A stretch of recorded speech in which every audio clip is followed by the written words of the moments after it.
Hey everyone, it's Megan. Welcome back to my channel. Today we are talking about blue moons. So what is a blue moon? A blue moon is not actually a blue moon. The moon doesn't turn blue, even though that would be pretty neat for the blue moon. But there are two different definitions for the term blue moon.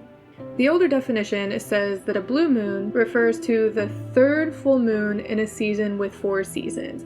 It has something to do with correcting the lunar cycle and making sure that when people were planting and growing their crops by the moon calendar, that seasons didn't quote unquote come too early.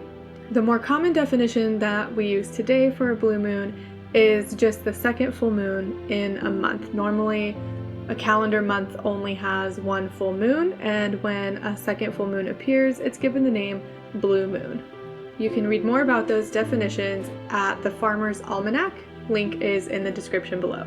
A blue moon happens roughly every 2 to 3 years. It just depends. And this is actually where the phrase "once in a blue moon" comes from.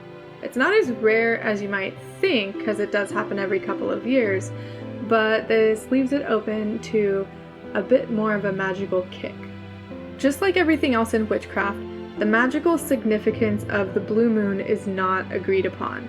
Some people don't think it's any different than the normal full moon.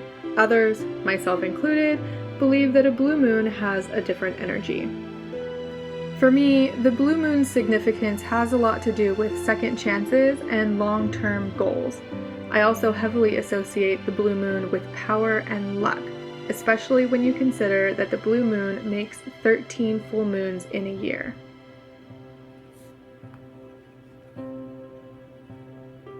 So how do you work with the energy of a blue moon?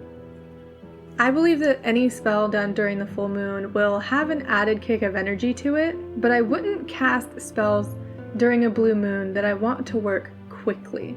Since I associate the blue moon with long-term goals, I would use the time of a blue moon to cast long-term spells that would be better cast and work better over a longer period of time.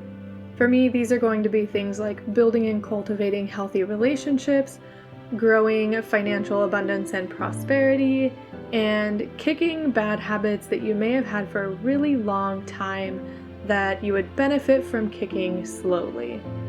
If you're the kind of person that decorates your altar for every full moon, consider adding different elements that bring in the blue moon energy to your altar for this particular full moon. For me, this would be things like blue colored cloths, blue candles, any type of silver coin, and even water. During a full moon, you can also make some extra potent moon water. And if you don't know how to do that, you can click the link up here and watch my other video where I walk you through that process. Moon water made with the energy of the blue moon is going to have very different effects, in my opinion, than your regular moon water. This is because of the associations that I have with the blue moon and its energy in terms of long-term goals and second chances.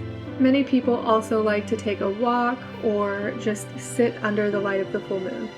This is a simple way to observe the lunar event, soak up the moon's radiance, and meditate on the next few years to come. Something else that you can do during a blue moon that I will probably be doing this year, because this year we have a blue moon on Samhain, is to use the blue moon for those long-term goals in effect from one blue moon to another. These, as I said before, can be used to help build and cultivate healthy relationships and grow your financial abundance and prosperity. But I'm going to be using it for something a little different. I am probably going to give a much needed boost to my health and wellness and use those as sort of a beginning point for this first blue moon. And then the next blue moon, use it as sort of a check-in. Where am I? What do I need to adjust? How is my magic working? And go from there. So however you celebrate and honor a blue moon is basically up to you. As I said at the beginning, there's really no consensus on the energetic or magical significance of a blue moon. It's going to vary widely based on your own personal practices or your tradition. These are just some of my own personal associations with the blue moon. So go forth and enjoy your blue moon celebrations, and I will talk to you soon.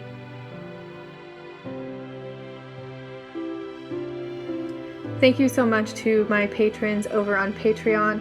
Thank you, Jess, Rose, Renee, Holly, Blue, Bonnie, Lee, Angie, Leli, Magical Crafting, and Bliss.